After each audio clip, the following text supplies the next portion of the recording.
Ya,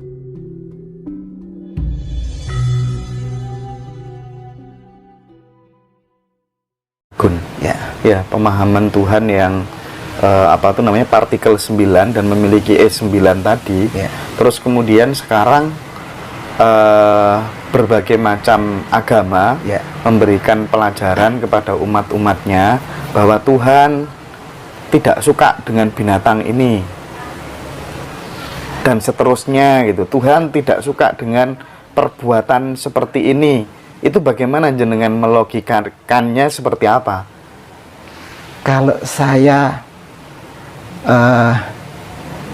semua itu saya gunakan nalar, Mas, atau logika. Berarti ajaran agama itu nggak masuk nalar? Bagi saya, kan itu kan dogma, Mas. Iya. Dogma cukup dipercaya atau diyakini. Tapi nggak perlu dibuktikan. Padahal sebuah kebenaran, Mas, itu pasti bisa dibuktikan. Kebenaran itu hanya satu, tapi ketidakbenaran itu banyak. Contoh, 3 ditambah 2 itu berapa, Mas? 5. Selain 5 benar atau salah? 3 tambah 2 salah. Itu yang benar hanya 5 itu ya. Kalau dijawab 10 benar atau salah? Salah. Dijawab 7 salah. Jawab 1000 salah. 1 triliun jawab yang lain salah. Kebenaran hanya satu. Tapi ketidakbenaran banyak. Maaf, ini bukan ya. Mari kita berpikir secara nalar. Agama A mengatakan bahwa agama yang benar. Agama W mengatakan agama yang benar. Agama C agama yang benar dan sebagainya. Kita mau milih yang mana? Padahal masing-masing itu kontradiksi. Pilihannya tergantung kita berada di lingkungan yang seperti apa gitu terkadang kan? Biasanya kita mengikuti karena Bapak dari Ibu kita, kecil seperti itu. Apakah kita kepengen dibingungkan dengan sebuah pilihan seperti itu? Mestinya kita menggunakan nalar kita, Mas. Ya. Benar itu pasti bisa dibuktikan. Contoh, karena saya dulu sekolah itu ngambil fakultas matematika. Jadi saya pembuktian. Ya. Penjual jeruk mengatakan jeruk manis. Apakah kita cukup percaya bahwa jeruk itu manis? Enggak. Kita mencoba satu jeruk ternyata manis, Mas. Apakah bisa membuktikan bahwa jeruk itu manis? Enggak bisa, karena ya kalau nggak kebetulan kita ngambil secara acak itu kebetulan hanya satu itu yang manis dan itu pas yang kita ambil.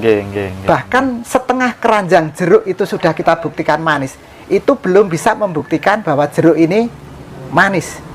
Itu terbukti bahwa jeruk itu manis kalau kita bisa membuktikan semua jeruk itu sudah kita coba itu manis semua. Atau kita bisa menyimpulkan bahwa jeruk ini tidak manis kalau kita bisa mengambil satu jeruk yang ternyata rasanya kecut. Berarti pernyataan dari penjual itu sudah salah. Itulah pembuktian. Ya. Sama halnya kita, A, B, C, dan C menawarkan sebuah kebenaran. Kebenaran untuk bisa mencapai akhir yang benar. Karena kita pengen menuju ya. Memang saya lihat bahwa semua itu mengandung nilai-nilai kebaikan. Tidak ada yang mengajarkan nilai-nilai kejahatan, keburukan, tapi mengajarkan nilai-nilai kebaikan.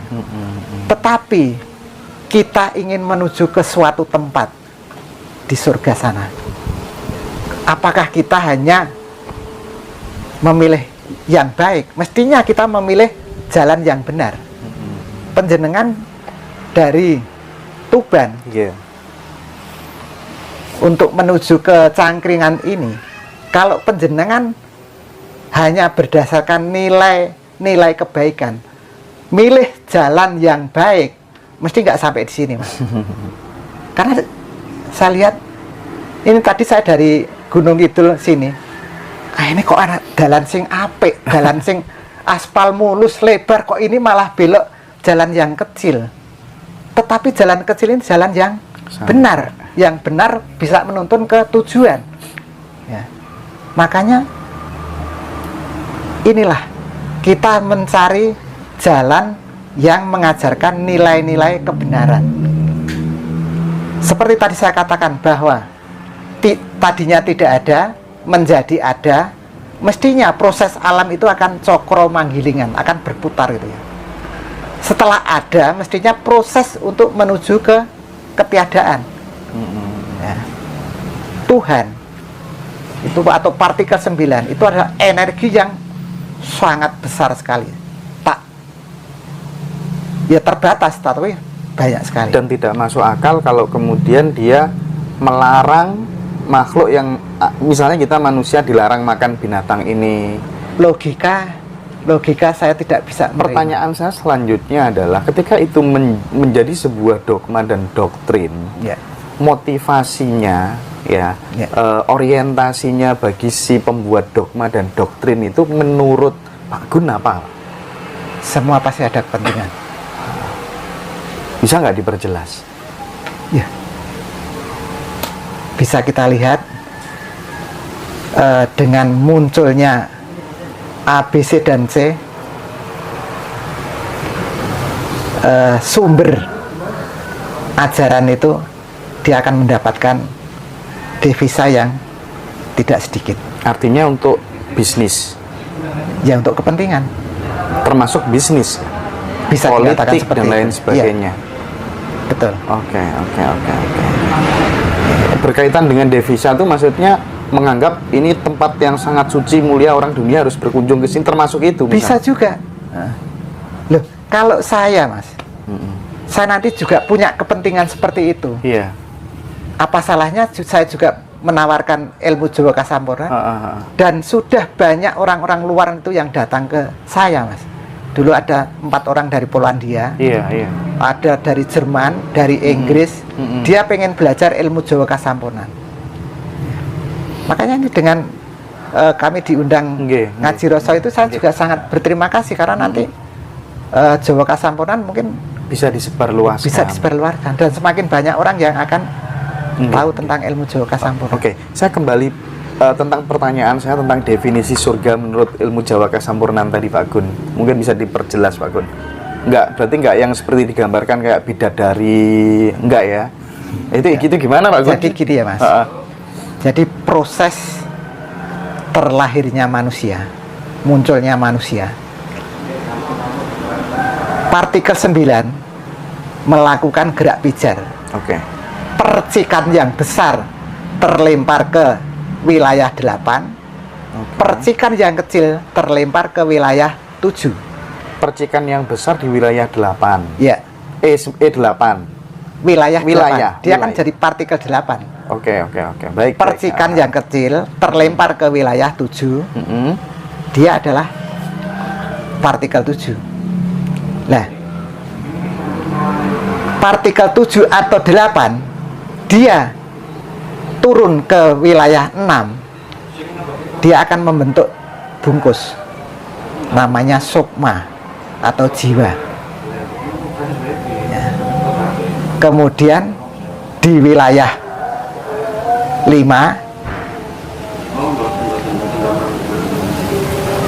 inti atau dulu mana manusia dengan bumi Pak Gun? Dulu bumi. Oke.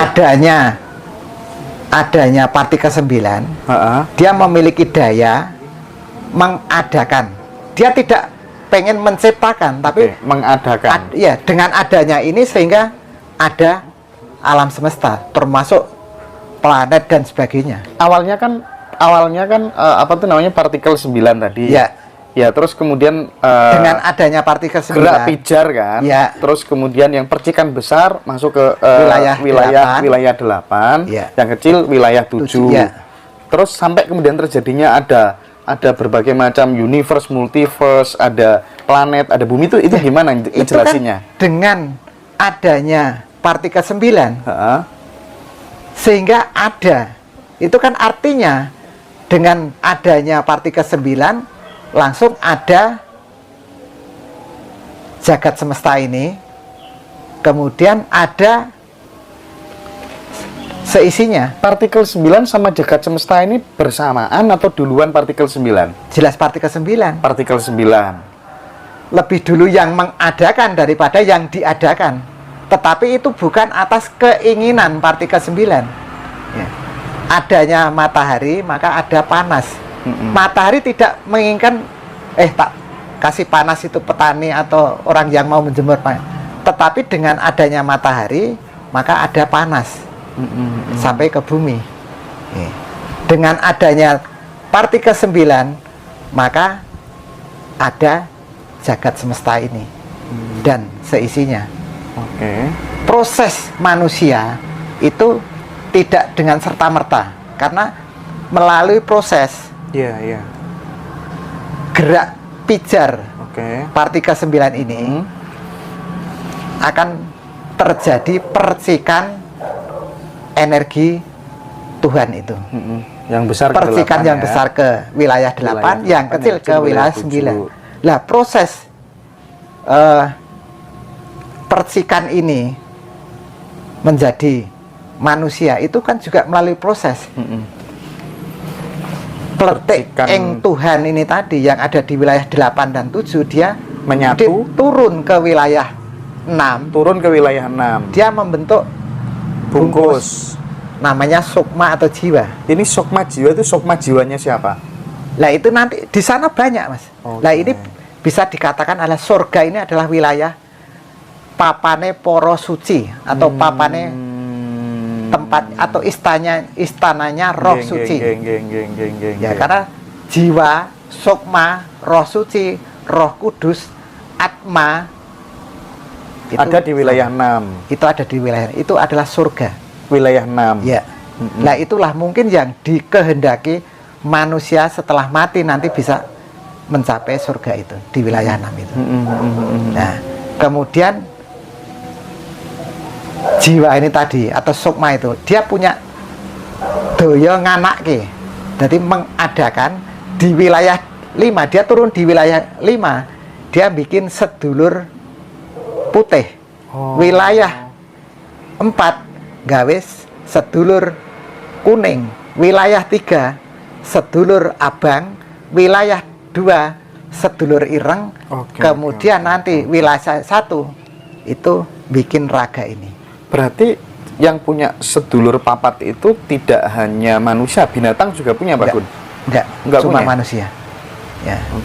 Jadi nek binatang itu memiliki energi hidup, tetapi tidak memiliki sukma, tidak memiliki jiwa.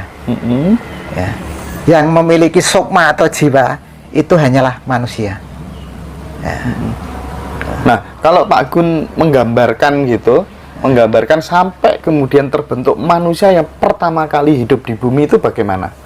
Itu proses dari wilayah 7 atau 8, kemudian tidak melalui kandungan wanita, karena dulu belum ada manusia. Iya. Jadi, ya itu tadi prosesnya seperti tadi. Inti atau percikan partikel 9 yang ada di wilayah 7 atau 8, dia turun ke wilayah 6, nganake bungkus. Ya namanya sukma. Jadi inti itu ada di dalam sukma. Wilayah 5 nganake sedulur putih, wilayah 4 sedulur kuning, dan seterusnya. Di wilayah 1 nganake rogo. Jadi tanpa seorang ibu atau suami istri, hubungan suami istri, sukma itu mampu mengadakan ini, atau jiwa atau inti itu mampu mengadakan ini semua ini, termasuk raga manusia. Sumbernya kan dari E9 tadi ya. Iya, tetapi setelah kehidupan manusia sekian juta tahun yang lalu, kalau dulu manusia awal memang intinya itu berasal dari wilayah 7 atau 8. Tetapi manusia sekarang ini hanyalah berasal dari roh dunia. Jadi roh atau sukma atau jiwa orang-orang yang sudah mati dulu, kemudian reinkarnasi lagi masuk ke dalam kandungan wanita. Sebelum membedakan antara manusia zaman sekarang dan manusia zaman dulu ya, mungkin barangkali saya pengen lebih detail lagi terkait dengan ini Pak Gun, apa tuh namanya, manusia yang pertama kali tadi setelah sedulur berwarna kuning dan seterusnya tadi sampai kemudian raga, itu tuh yang pertama itu laki-laki apa perempuan? Dulu belum ada jenis kelamin, makanya di dalam kitab itu mengatakan bahwa Adam kemudian dari tulang rusuknya diciptakan Hawa, itu belum memiliki jenis kelamin. Itu mungkin penalaran orang-orang yang menciptakan seperti itu, mungkin dia juga luar biasa ya. Ternyata dengan riset yang dilakukan oleh Mbah Mujono ini, ternyata memang manusia-manusia pertama dulu itu tidak memiliki jenis kelamin. Kenapa harus manusia-manusia pertama gitu? Kalau manusia-manusia pertama berarti kan banyak Pak Gun. Betul. Jadi manusia pertama itu tidak satu.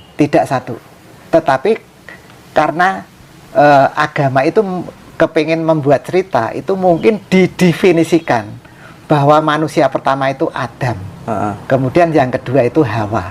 Itu hanyalah sebuah pendefinisian agar mempermudah kita mengawali alur sejarah. Karena kalau kita tarik ke sana, mungkin nanti juga banyak. Nah itu manusia yang pertama kali di bumi itu kan langsung, misalnya kayak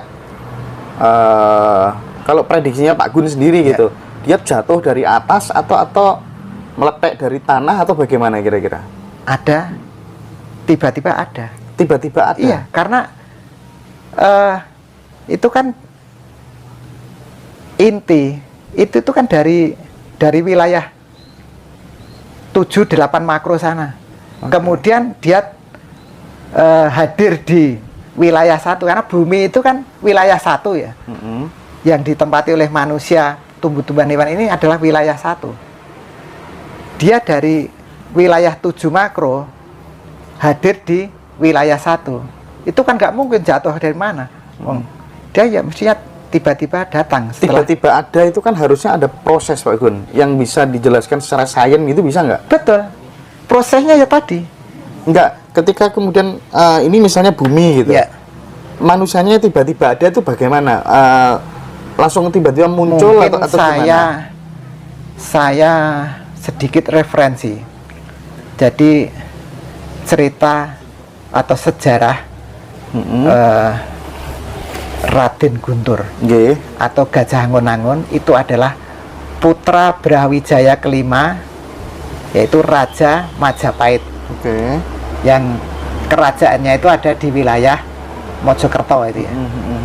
Nah, setelah munculnya Patah, dan Patah berusaha untuk mengislamkan orang tuanya, sementara Brawijaya dan anak-anak yang lain itu tidak mau, sehingga dia ngalah, menyingkir. Brawijaya dengan jejak terakhir itu ada di Pantai Ngobaran, Gunung Kidul.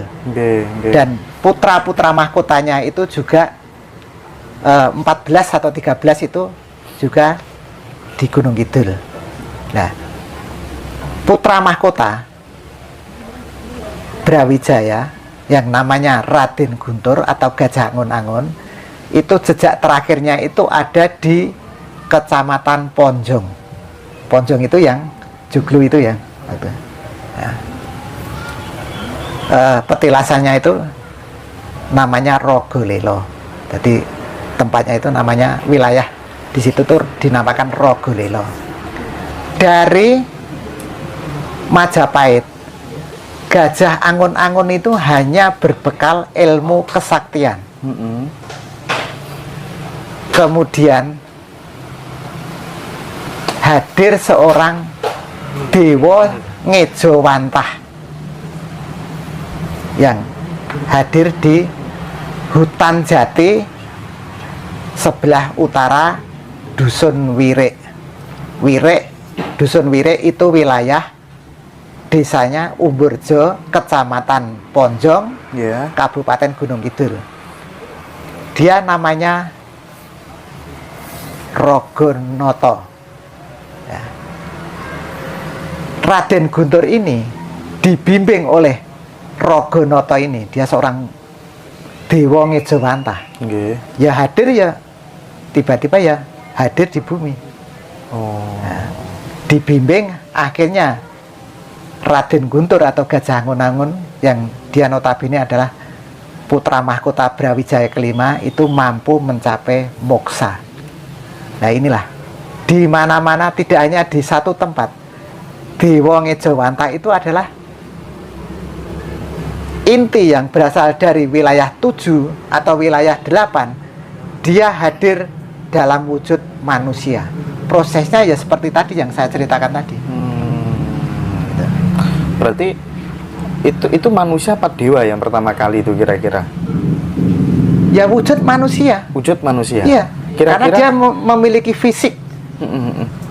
Kira-kira kalau menurut Pak Gun ya, berdasarkan riset dari Mbah Mujono sendiri gitu ya, kira-kira manusia pertama kali yang hadir itu, yang datang atau yang muncul di bumi itu usianya ditaksir sekitar berapa tahun Pak Gun? Misalnya atau balita atau remaja atau dewasa atau tua gitu? Kebanyakan dia usianya sudah tua, kebanyakan. Saya ambil satu contoh lagi. Panji Notoroto. Panji itu adalah sebuah jabatan dari sebuah kerajaan. Jadi kerajaan Yogyakarta itu, atau Panji Notoroto ini yang berada di Godean Sleman, itu adalah abdi dalam Keraton Yogyakarta. Nah, dia kedatangan seorang, istilahnya kere atau gelandangan. Kemudian minta sampai di pintu gerbang, dia mengutarakan keinginan ingin bertemu dengan Ndoro Panji. Tapi oleh pengawal disuruh nunggu, kemudian ada pengawal yang masuk. Ndoro Panji, di luar ada seorang gelandangan yang ingin ketemu Ndoro Panji. Oke, lanjut Pak Gun. Akhirnya Ndoro Panji tidak bersedia untuk keluar menemui gelandangan tadi. Oke, lanjut. Kemudian kerenya itu minta hak minuman dan makanan karena haus dan lapar. Kemudian pengawalnya itu menyampaikan ke Ndoro Panji. Ndoro Panji tidak bersedia memberi karena kerenya itu minta. Yang mengantarkan makanan minuman itu Ndoro Panji sendiri, tetapi tidak bersedia. Kemudian gelandangan tadi dia sakit, disampaikan ke Ndoro Panji. Ndoro Panji tetap tidak mau menengok ke pintu gerbang. Akhirnya mati. Jadi gelandangan mati. Lah setelah mati baru Ndoro Panji itu keluar, akan memerintahkan penjaganya itu untuk memakamkan gelandangan yang mati tadi. Begitu mau diangkat lap, jasad tadi hilang. Kemudian yang ada hanyalah tempurung kelapa berisi minyak yang baunya sangat harum sekali. Makanya di Godean ada desa Sido Arung. Nah itu mungkin berasal dari adanya kere yang moksa, kemudian meninggalkan minyak yang baunya sangat harum.